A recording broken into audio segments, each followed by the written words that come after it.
Assalamualaikum warahmatullahi wabarakatuh. Selamat pagi semuanya, salam sejahtera untuk kita semua.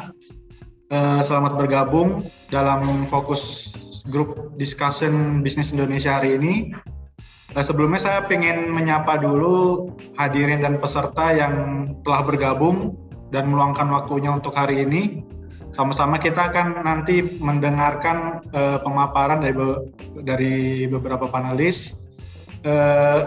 Hari ini Bisnis Indonesia akan menggelar FGD dan mengangkat tema yaitu perilaku wisatawan di Kaltim selama pandemi. Bersama saya selama kurang lebih 1 jam ke depan, saya Sandi Aryatama. Nanti di sini kita juga akan bersama dengan para panelis yang tentunya sudah sangat berkompeten di bidangnya. Yang pertama ada Ibu Sri Wahyuni, beliau adalah Kepala Dinas Pariwisata Provinsi Kalimantan Timur. Selamat pagi Bu. Selamat pagi Mas Andi. Yang kedua ada Bapak Suyanto, beliau adalah penanggung jawab Wana Wisata Api-Api di Penajam Pasir Utara. Selamat pagi Pak Suyanto. Sebelum masuk ke pemaparan, saya ingin menyampaikan beberapa hal aturan selama FGD. Nanti selama FGD berlangsung, selama pemaparan berlangsung, audio akan kami nonaktifkan. Jadi untuk hadirin dan peserta apabila selama pemaparan ada yang ingin disampaikan bisa diisi pertanyaannya di kolom Q&A. Nanti di belakang setelah sesi pemaparan selesai kita akan buka sesi Q&A dan saya akan bacakan pertanyaan dari para hadirin dan peserta. Oke, kita langsung masuk ke pemaparan pertama terkait perilaku wisatawan di Kaltim selama pandemi. Untuk yang pertama saya persilakan untuk Ibu Yuni. Pada Bu Yuni saya persilakan. Baik, terima kasih. Bismillahirrahmanirrahim. Assalamualaikum warahmatullahi wabarakatuh. Waalaikumsalam warahmatullahi wabarakatuh. Selamat pagi, salam sejahtera bagi kita sekalian. Selamat pagi Pak Sianto. Salam sehat selalu Pak. Jadi teringat tahun lalu juga kami berkunjung ke Taman Wisata Penangkaran Rusa ya di Penajam Pasir Utara. Untuk jadi tempat live studio virtual event luar biasa. Saya juga baru pertama menyaksikan rusa endemik yang ada di bumi ibu kota negara baru. Baik, izinkan pada kesempatan ini saya akan menyampaikan. Oke, sudah terlihat ya share screen-nya.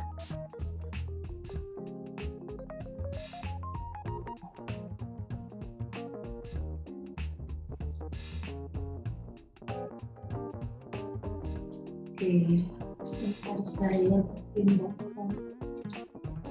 Ya, bicara tentang perilaku wisatawan selama pandemi.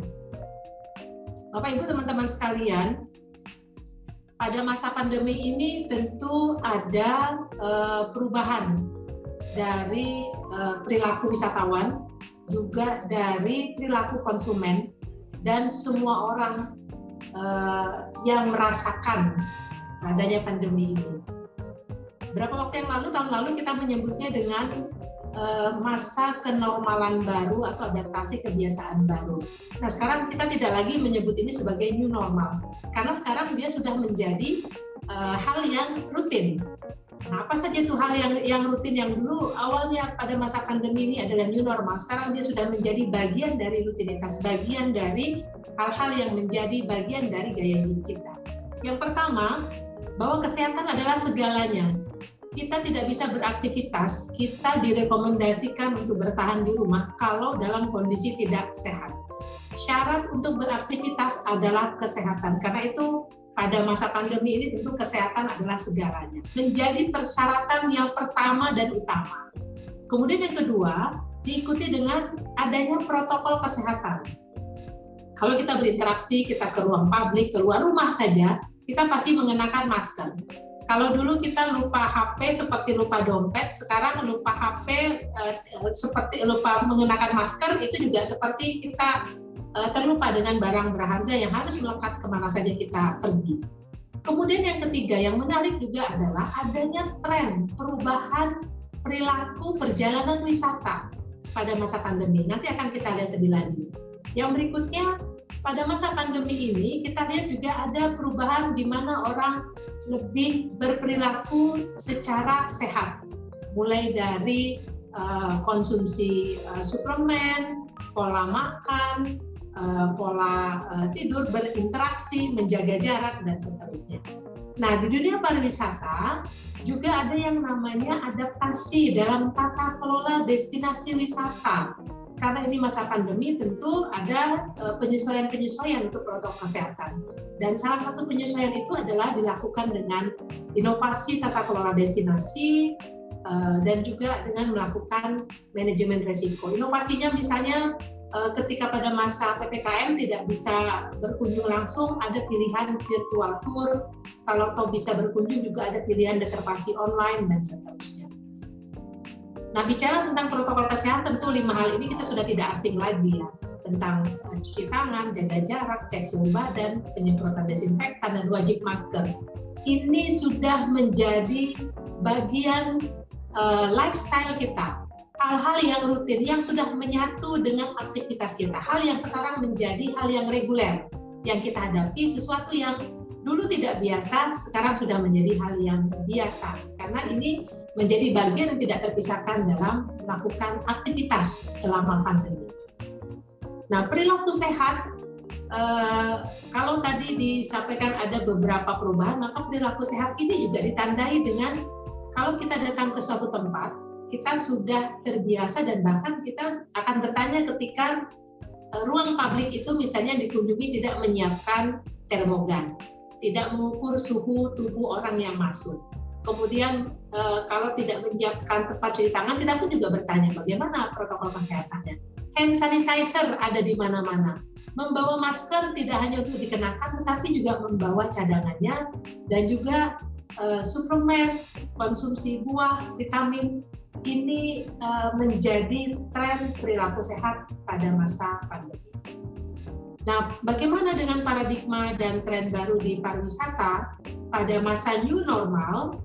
Berdasarkan laporan dari Visit Indonesia Tourism Officer, jadi Kementerian Pariwisata itu punya tenaga perwakilan di beberapa negara. Mereka memberikan laporan bagaimana dengan tren preferensi wisatawan sebelum dan setelah pandemi. Sebelum pandemi misalnya orang bepergian itu dengan berkelompok dalam bentuk grup tour. Setelah pandemi ini berubah karena ada jaga jarak, tentu kapasitas atraksi wisata juga ada pembatasan, maka tidak bisa lagi dilakukan dalam grup, tetapi dalam jumlah kecil atau individu. Kemudian kebutuhan akan wifi, jumlah dan lama transit serta harga penerbangan dan ferry itu menjadi salah satu preferensi untuk bepergian. Saat ini yang jadi preferensi sanitasi atau tidak, transitnya lama atau tidak, penerbangannya langsung atau tidak, ferry-nya misalnya dengan transportasinya menerapkan prokes atau tidak. Ini menjadi salah satu preferensi bagi wisatawan untuk menentukan perjalanannya sebelum bepergian. Kemudian atraksinya, kalau dulu atraksi yang ramai dan viral itu menjadi pilihan. Nah, kalau sekarang atraksinya adalah tempat udara segar, pegunungan, sungai, lautan, dan aktivitas yang bersifat outdoor. Kemudian nilai itu lebih kepada harga dan kerumunan, tetapi untuk sekarang nilai itu adalah bagaimana kesehatan dan jaminan keselamatan bagi pengunjung ketika berada di lokasi wisata. Nah, kalau dulu label higienis itu tidak diperlukan, kalau sekarang itu diperlukan. Nah, kita lihat bagaimana dengan perubahan perilaku wisatawan. Dengan kondisi pandemi, mau tidak mau dengan pembatasan, ini tentu membatasi ruang gerak wisatawan. Pertama karena karena memang destinasinya dibatasi, kedua transportasinya juga dibatasi. Nah, tentu preferensi wisatawan akan memilih wisata domestik yang terdekat. Wisata sebagai sebuah kebutuhan gaya hidup, maka wisata domestik ini akan menjadi pilihan. Nanti kita akan lihat data-datanya bagaimana perubahan perilaku wisatawan ini dari hasil survei ini juga benar-benar paralel hasilnya. Kemudian aktivitas dalam grup kecil atau individu, tidak lagi dalam jumlah besar. Lebih banyak berinteraksi dengan alam, dengan udara terbuka. Karena ini untuk menghindari kerumunan, kita ingin mencari udara segar, mendapatkan sinar matahari untuk vitamin D dan seterusnya. Kemudian yang unik juga road trips atau perjalanan darat. Wisatawan lebih senang memilih melakukan perjalanan dengan kendaraan sendiri. Road trip ini dilakukan juga dalam rangka menjangkau wisata domestik yang ada di sekitarnya. Lalu staycation, rekreasi dalam kota atau terdekat, yang menjadi pilihan tentu adalah yang menerapkan protokol kesehatan. Nah, berikutnya saya akan sampaikan beberapa survei yang dilakukan oleh Dinas Pariwisata melalui Pusat Kajian Pariwisata Politeknik Negeri Samarinda. Bagaimana 5 perubahan perilaku wisatawan dalam survei yang kita lakukan pada triwulan 2 dan triwulan ketiga tahun 2021 di Kalimantan Timur. Nah, survei wisatawan ini kalau kita lihat yang mengisi kuesionernya itu ada yang dari domestika tim, ada yang dari luar. Tapi kita bisa lihat bahwa ketika ditemukan di tempat wisata pada saat destinasi itu dibuka, kita bisa lihat dominasinya berasal dari domestic team. Samarinda paling tinggi, kemudian disusul oleh Bontang dan juga Balikpapan, Pasir. Nah, setelah itu kota-kota yang lain, Tarakan, Tenggarong, Berau, PPU, dan juga ada dari daerah lain seperti Jakarta, Makassar, dan Bulukumba. Jadi ada beberapa daerah yang mengisi kuesioner pada saat kuesioner survei ini dilakukan, mereka berada di lokasi. Dan kalau kita lihat dari hasil survei, apa yang menjadi tujuan kunjungan mereka untuk di Kaltim ke destinasi pada saat survei dilakukan? Sebagian besar memang pilihannya untuk hiburan, untuk rekreasi. Jadi mereka merencanakan perjalanan ke destinasi itu bukan alasan sampingan. Paling besar memang meniatkan mereka adalah untuk berwisata. Selebihnya untuk keperluan penelitian, untuk bisnis, kemudian pertemuan atau rapat, lalu juga untuk kegiatan kedinasan. Nah, lalu kita lihat lagi berikutnya tentang destinasi yang dikunjungi dan alasan pemilihan destinasi wisata. Nah, dari destinasi yang dikunjungi ini memang ada beberapa kita koordinasikan dengan kabupaten kota. Di sini mungkin pada saat survei ini dilakukan di Warna Wisata Penangkaran Rusa ini juga mungkin masih tutup ya Pak Sianto ya. Nah, di sini kita bisa lihat dari referensi destinasi wisata yang dikunjungi, mostly hampir seluruhnya itu merupakan wisata atau aktivitas outdoor. Yang aktivitas indoor ini hanya Museum Munawarman. Yang lain relatif semua Museum Saduramas. Yang lain relatif berkenaan dengan kegiatan yang bersifat outdoor, aktivitas di luar ruangan. Aktivitas yang mendekatkan wisatawan dengan alam untuk menghirup udara segar, menghindari kerumunan, mendapatkan sinar matahari. Dan ini sangat cocok dengan ketika ditanya apa yang menjadi alasan mereka untuk memilih destinasi wisata. Alasan pertama adalah karena alam. Faktor alam menjadi hal yang terpenting. Ini perubahan perilaku wisatawan. Berikutnya baru disusul dengan keunikan biodiversitasnya, seni budaya, dekat karena fasilitasnya dan seterusnya. Nah, lalu kita lihat lagi bagaimana dengan jenis transportasi yang digunakan. Tadi paradigma awal pandemi bahwa perilaku wisatawan itu lebih cenderung menggunakan kendaraan sendiri karena kendaraan transport massal yang lebih berpotensi untuk pengumpulan orang itu dihindari. Dan di sini memang dari survei yang kita lakukan, paling besar itu mereka menggunakan kendaraan sendiri, baik mobil maupun sepeda motor.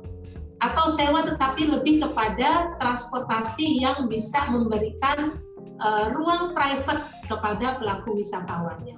Berikutnya baru perjalanan yang melibatkan transportasi massal. Di sini juga menandai bahwa konsisten dengan hasil bahwa wisata domestik menjadi pilihan, sehingga mobil dan sepeda motor menjadi alat transportasi yang masif digunakan untuk berwisata. Nah, pada saat mereka berwisata, komponen yang terbesar adalah di transportasi.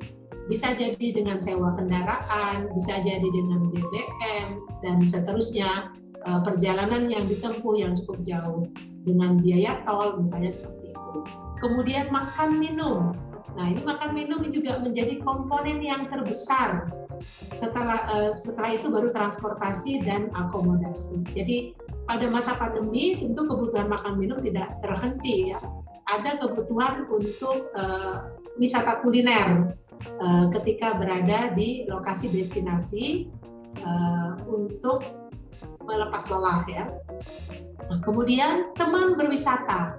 Nah, tadi di perilaku wisatawan, prediksinya adalah perilaku wisatawan itu dalam kelompok kecil dan kelompok besar. Survei ini juga seperti itu.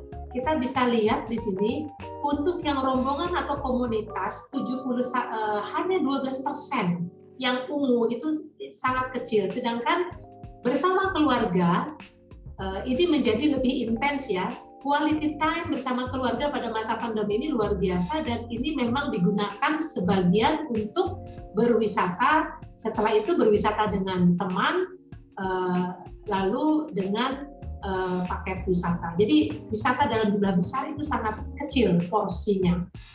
Lalu juga bagaimana dengan perolehan informasi tentang destinasi wisata? Pada masa pandemi, ketika virtual is reality seperti yang kita lakukan sekarang, maka digital menjadi pilihan yang masif, pilihan yang sangat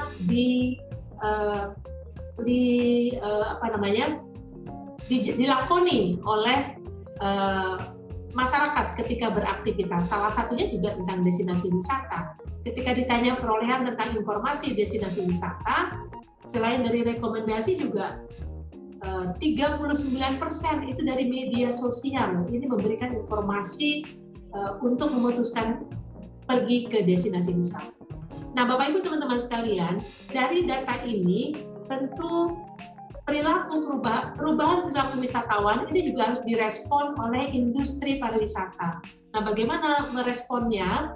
Kementerian Pariwisata dan Ekonomi Kreatif sudah mengeluarkan standar untuk protokol kesehatan sektor pariwisata yang berupa CHSE, ini untuk C-nya cleanliness kebersihan, health-nya kesehatan, S-nya safety atau keselamatan, dan E-nya environment sustainability.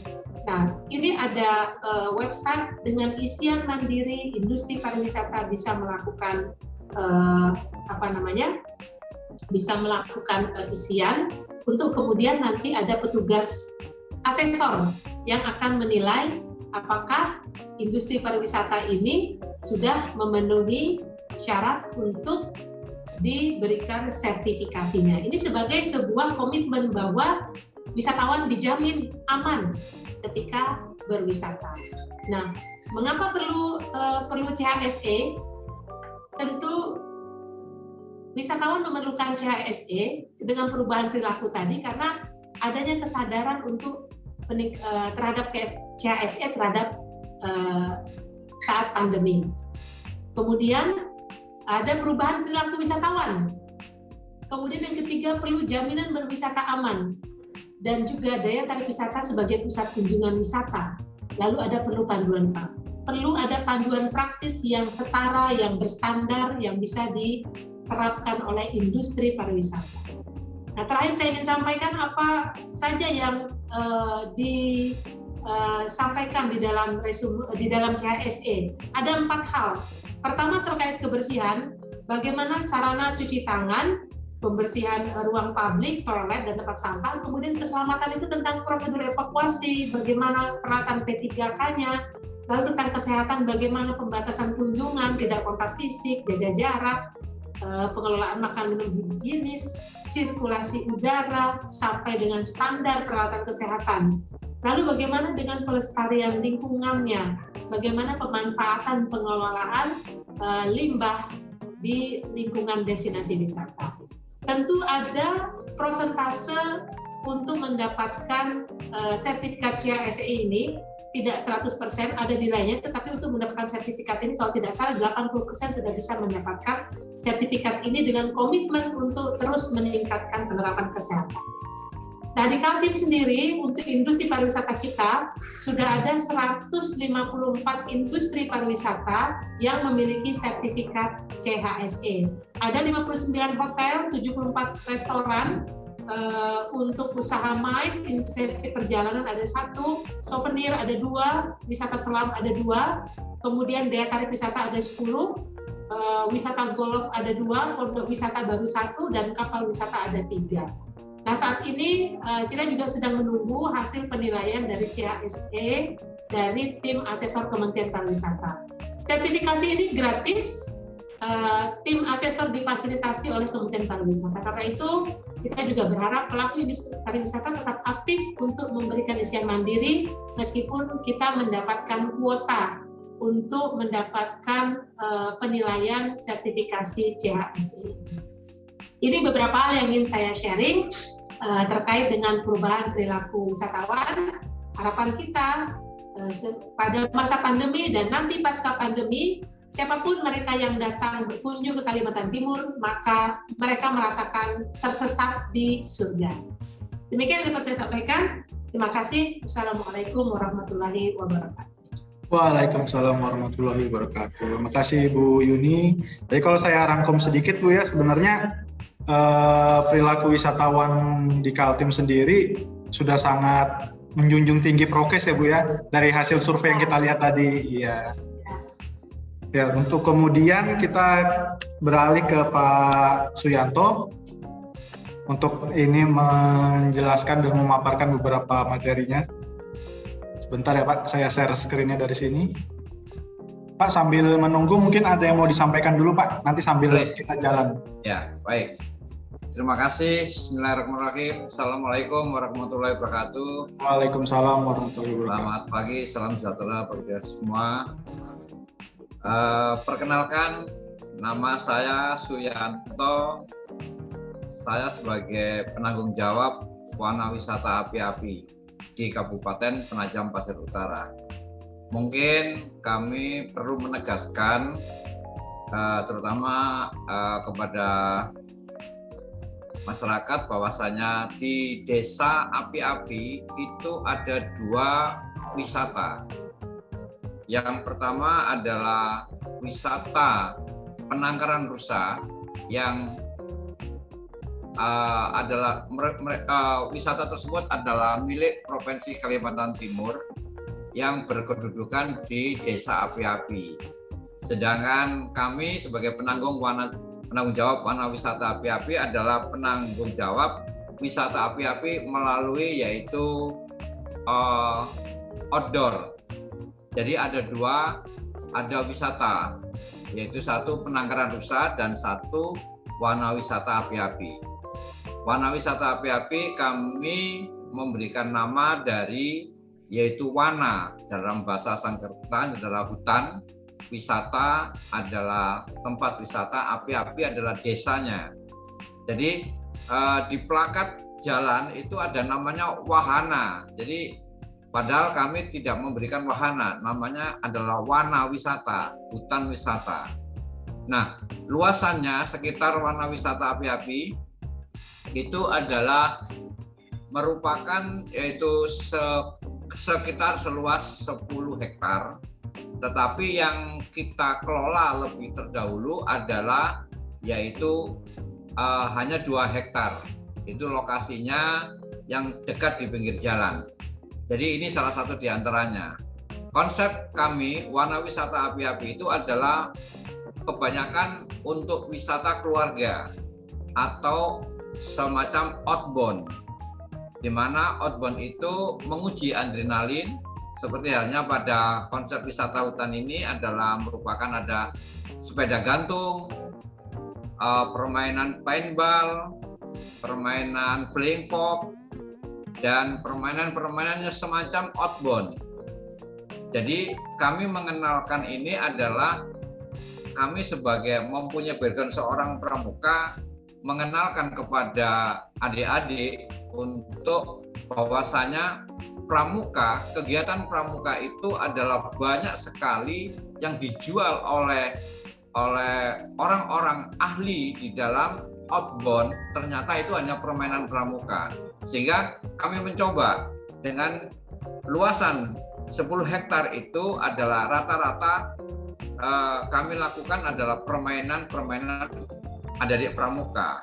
Makanya kami mengandalkan wisata ini adalah untuk outbound.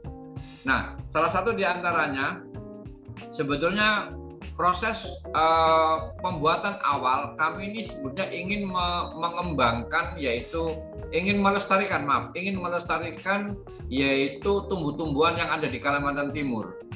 Jujur di belakang yang 8 hektar itu ada suatu tumbuhan yang sangat sulit sekali yang dicari adalah tumbuhan pohon ulin.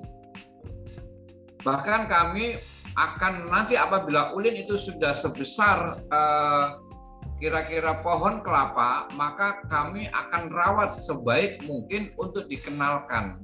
Karena kami menginginkan mengenalkan jenis tumbuh-tumbuhan hutan yang ada di Kalimantan. Perlu diketahui Bapak Ibu bahwasanya dulu 20 tahun yang lalu kayu namanya kayu bangkire itu banyak sekali dijual. Sekarang hampir tidak ada. Sekarang tinggal kayu ulin. Nah, banyak orang tidak tahu bentuknya kayu ulin bagaimana. Kalau di Pulau Jawa kan dibuat untuk bantalan kereta api. Sekarang bantalan kereta api sudah terbuat dari batu cor. Jadi sekarang sudah hampir punah. Nah, untuk itulah kami memang 2 hektar yang di depan di Wana Wisata Api-Api ini kami lakukan untuk permainan outbound. Yang 8 hektar kami kembangkan nanti adalah pengenalan nama tumbuh-tumbuhan. Nah, seperti spot-spot selfie yang ada di depan, ini kami sedang membangun, sedang berusaha untuk merenovasi spot-spot selfie. Ini salah satu adalah spot selfie yang ada di paling depan, yaitu di mana itu kelihatan jalan, kelihatan laut, dan kelihatan hutan. Kalau kita menghadap ke timur, maka melihat yaitu laut Balikpapan, dan kalau melihat ke kiri adalah melihat ke barat adalah hutan perkebunan sawit. Nah, inilah salah satu kami tampilkan untuk wisata keluarga.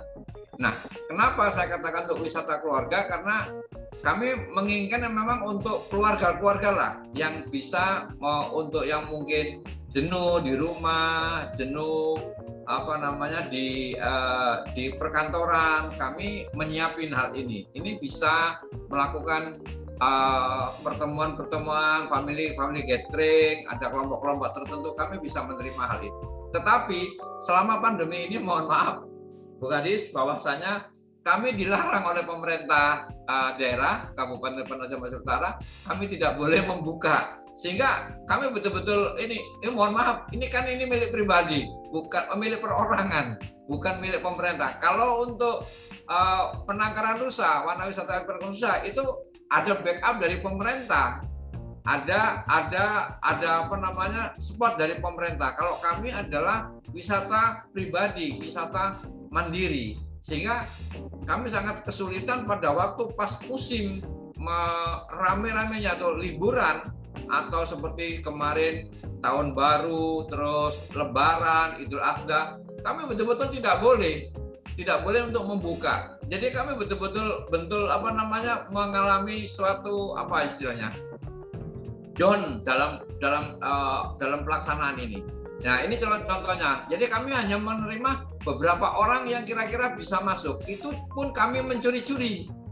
artinya ada teman-teman kami ini adalah merupakan beberapa keluarga yang masih adalah kerabat kita yang ingin, Pak, saya minta tolong anak saya main-mainan.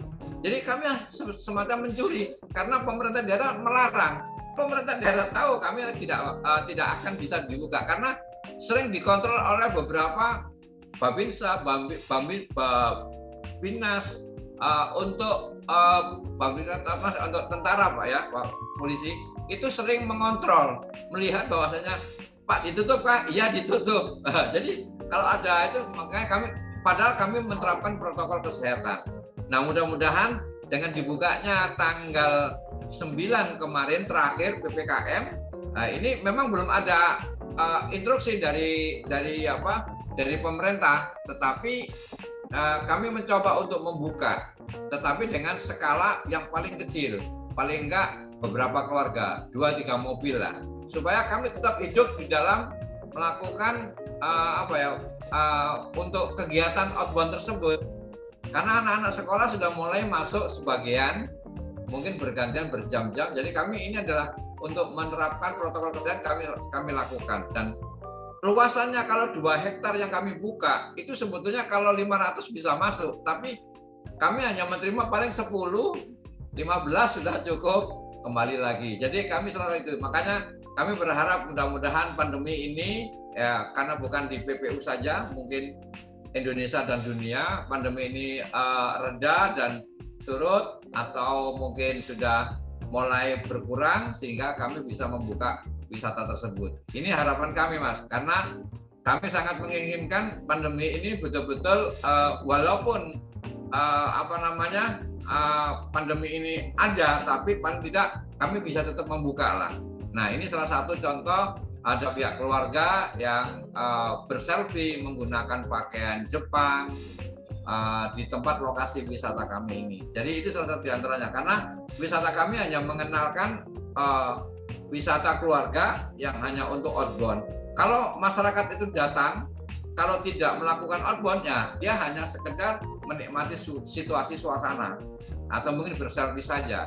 Tapi kalau masyarakat itu ada berkeluarga, datang Pak, mau ingin main playing pop, mau main paintball, maka kami layani seperti itu. Karena dalam hal ini kami sangat mengharapkan bahwa pemerintah daerah juga memberikan kelonggaran bagi kita sebagai pelaku usaha warna wisata.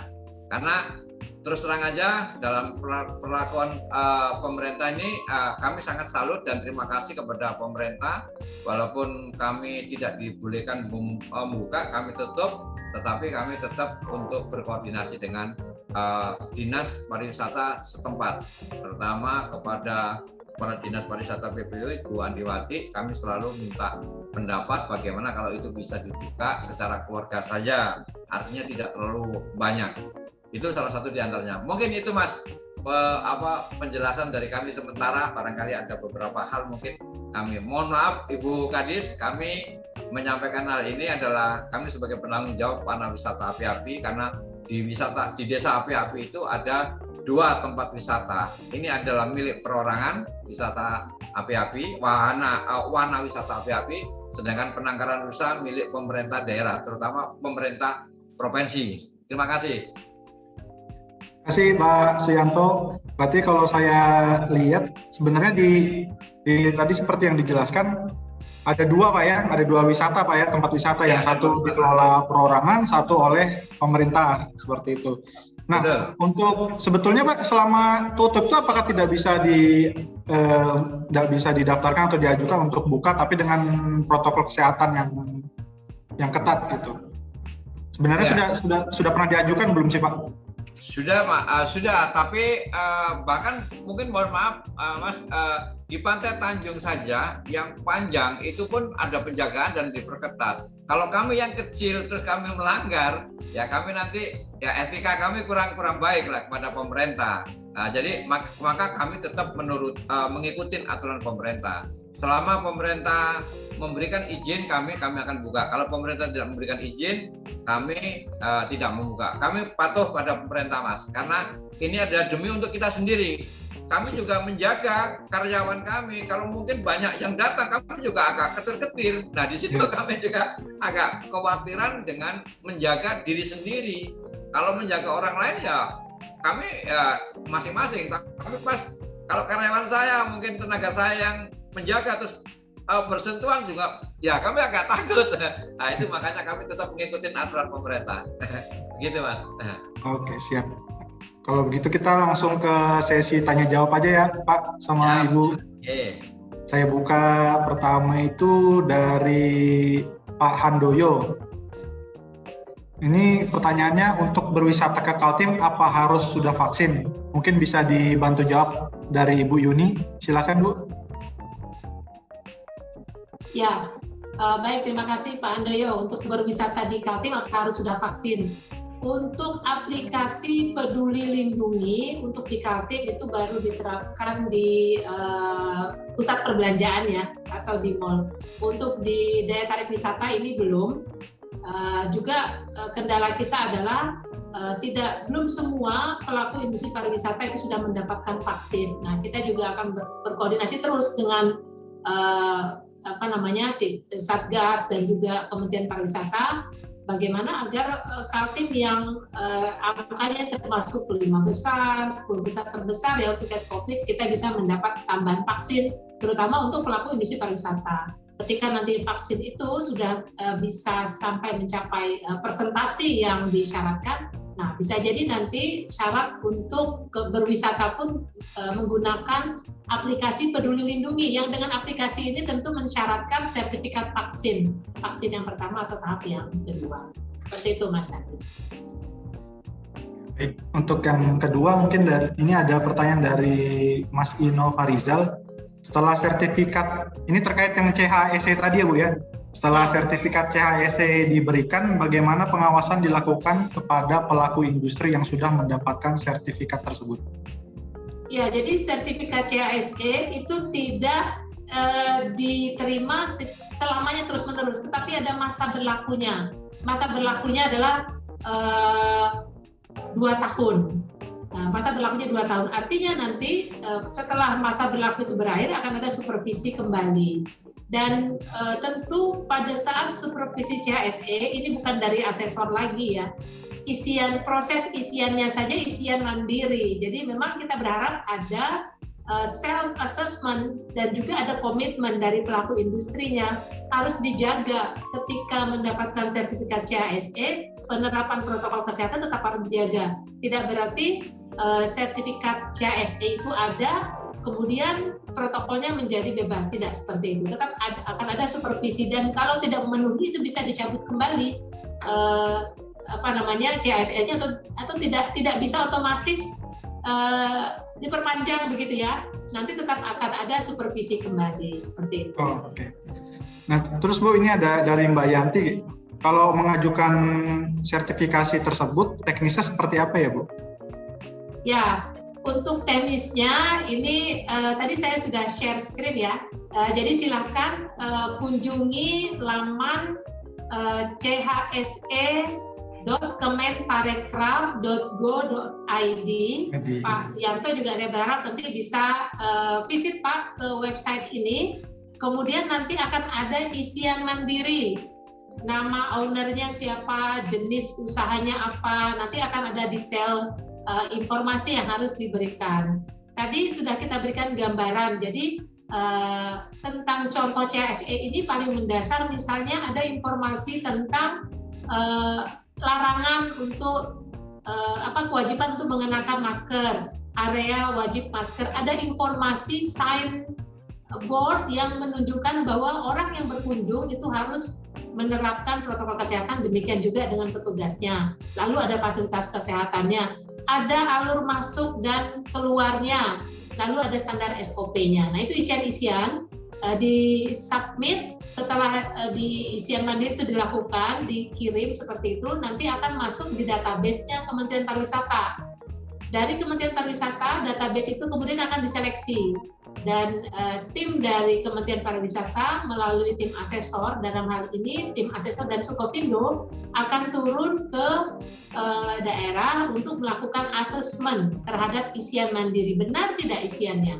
Kalau sudah sesuai, maka akan dikeluarkan sertifikat CHSE dari Kementerian Pariwisata dan juga bukti asesmen dari Sukovindo. Nah, kita berharap Warna Wisata Api-Api juga ini nanti bisa memiliki sertifikat CHSE. Nah, di Kaltim kan baru 154 nih. Nanti ke depan, semua kegiatan yang berkenaan dengan industri pariwisata, misalnya MICE, kunjungan, itu nomor satu adalah yang dipertanyakan apakah industri itu sudah melaksanakan CHSE. Jadi kita mau rapat pertemuan di satu tempat, boleh di hotel, boleh di tempat wisata. Syarat yang pertama adalah harus memegang sertifikat CHSE. Nah itu, ini pertama menjadi syarat, tetapi tentu ke depan ini akan menjadi habit ya, akan menjadi kebutuhan dari industri pariwisata, karena kita perlu memberikan jaminan berwisata aman. Dan ini tadi untuk penanya juga para audiens sekalian, kalau ingin melihat data tadi CHSE tadi, hotelnya mana aja sih, data restorannya mana saja, data tarik wisatanya mana saja, itu bisa langsung lihat di chse.kemenparekraf.go.id. Semua 34 provinsi, kabupaten, kota itu bisa kita klik, kita bisa tahu. Nah, itulah yang menjadi preferensi wisatawan. Ketika datang ke Kaltim mau nginep di mana, cek dulu hotelnya CHSE enggak, mau berkunjung ke destinasi CHSE atau tidak, mau cek ke restoran CHSE atau tidak. Itu sudah menjadi preferensi dari wisatawan. Karena itu CHSE pada masa pandemi sama halnya seperti kita menggunakan perlengkapan protokol kesehatan ketika beraktivitas di luar rumah. Mungkin dari Pak Suyanto ada yang mau ditambahkan, Pak? Kan ini sebetulnya sangat membantu ya Pak ya CHSE ini. Ya, betul Mas. Kami juga sebetulnya ini kan memang belum kesemuanya yang kami lengkapin. Jadi dengan adanya Ibu Kadis tadi, kami akan mencoba nanti mengupload atau mempertanyakan hal ini dan akan kami lengkapin. Ini sangat membantu bagi kami juga karena kami adalah selama ini kan, mohon maaf Mas, di PPU itu banyak wisata, tapi wisatanya kan wisata alam. Satu wisata pantai Tanjung yang luas. Yang kedua sekarang baru ada pantai wisata Amal. Ya, wisata Amal itu ada baru. Nah, terus yang ketiga, memang kalau yang paling lama kan Penangkaran Rusa, dan kami baru membuat itu. Memang 2011 kami sudah buka Mas, tapi itu belum kami lengkapi semuanya. Mohon maaf Ibu. 2011 kami sudah berjalan 1 tahun dan itu sangat antusias sekali di PPU waktu itu, karena kami adalah memang maintenance kami yang kurang bagus, sehingga permainan kami banyak yang rusak yang tidak bisa diperbaiki, sehingga kami sempat tutup yaitu selama kurang lebih 5 tahun. Nah, kami 2 tahun yang lalu kami sudah mulai perlahan-lahan membuka kembali untuk umum. Nah, ini akan kami lakukan di dalam perizinan yang harus kami lengkapi standar dalam pariwisata. Mungkin terima kasih atas penunjuknya Bu Kadis dalam hal ini. Kami akan koordinasi dengan Kepala Dinas Pariwisata yang ada di PPU, yaitu Bu Andi Israwati. Makasih Mas. Pak, untuk yang tadi Pak, saya pengen tanya sendiri sih, pengen tanya langsung. Nah kan selama pandemi ini kan berarti kan tutup tuh warna wisatanya. Yeah. Nah itu karyawannya apakah tetap bekerja atau dirumahkan sementara Pak? Sementara dirumahkan. Kami kan itu hanya seperti on call aja Mas. Karena selama ini on call. Jadi teman-teman yang tim untuk sebagai paintball, permainan paintball, playing folk, itu semua kan on call saja.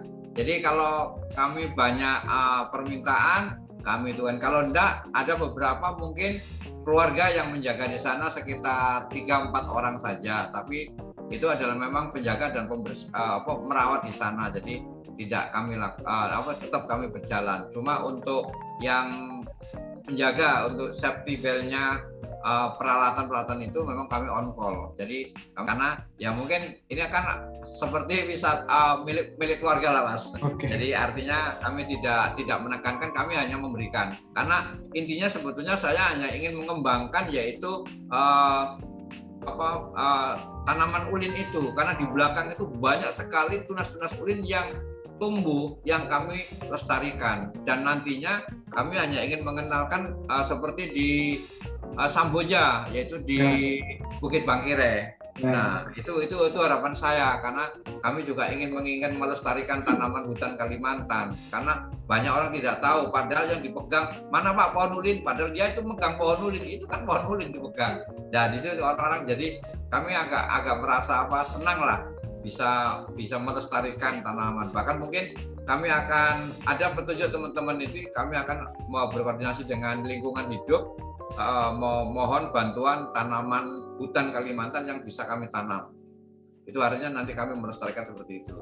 Kami tidak terlalu bermuluk-muluk, karena kalau tidak tahu nanti kalau pas IKN sudah disahkan, ya mungkin kemungkinan besar kami akan mengembangkan. Paling tidak kami cari investor lah.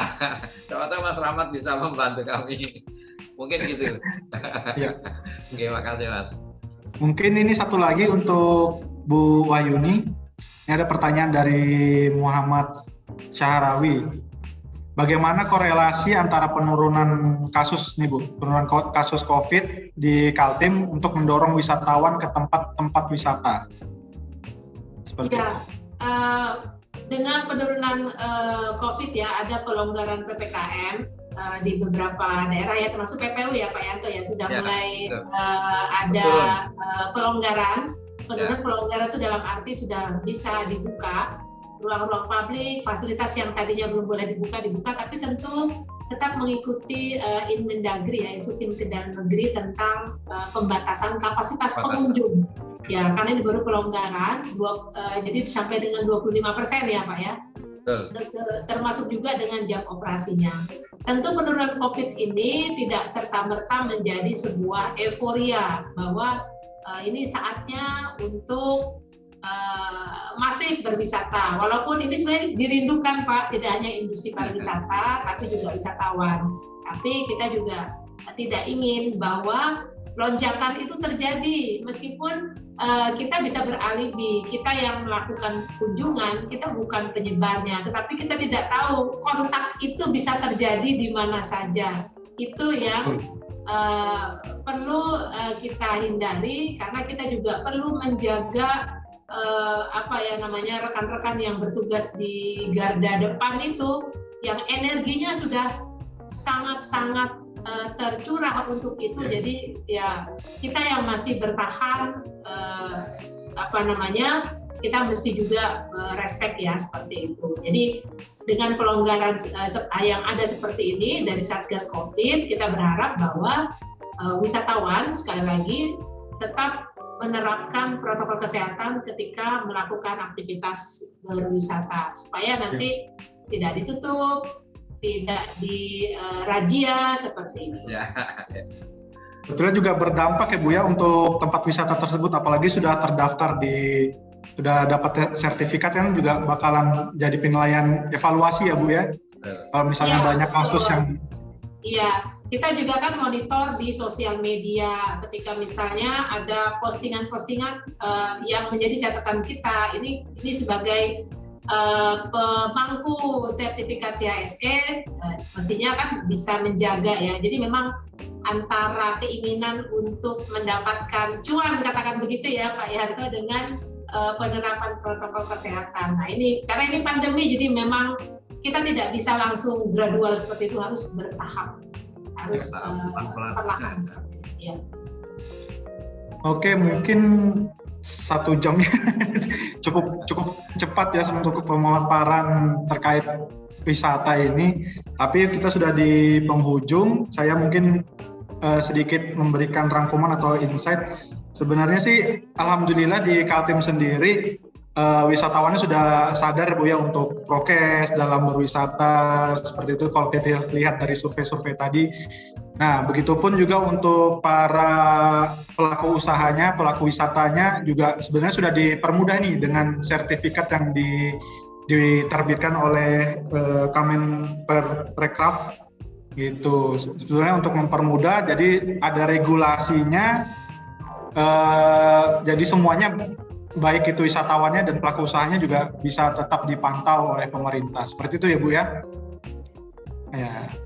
Ya baik, terima kasih sebelumnya untuk Pak Yanto dan Bu Wahyuni telah menyampaikan beberapa materi penyampaiannya terkait kondisi wisata kita saat ini di Kaltim. Mungkin sebelum saya tutup, saya sekali lagi ingin menyampaikan terkait penerapan 3T, yaitu testing, tracing, dan treatment, dan juga selalu menerapkan 5M, mencuci tangan, menjaga jarak, mengurangi mobilitas, terus menghindari kerumunan, dan selalu memakai masker. Ya mungkin kurang lebihnya seperti itu. Mohon maaf apabila ada salah-salah kata dari saya. Sampai jumpa di FGD berikutnya.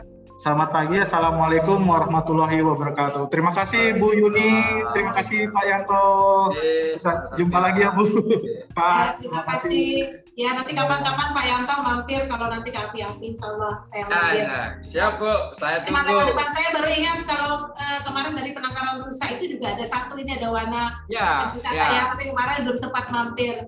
Tahun lalu mungkin ada 2 kali visit ya ke sana, survei dan juga virtual event. Ya. Makasih Bu. Makasih Bu, makasih Pak. Terima kasih Mas Adi, Pak Yanto, semua yang sehat selalu. Assalamualaikum. Waalaikumsalam.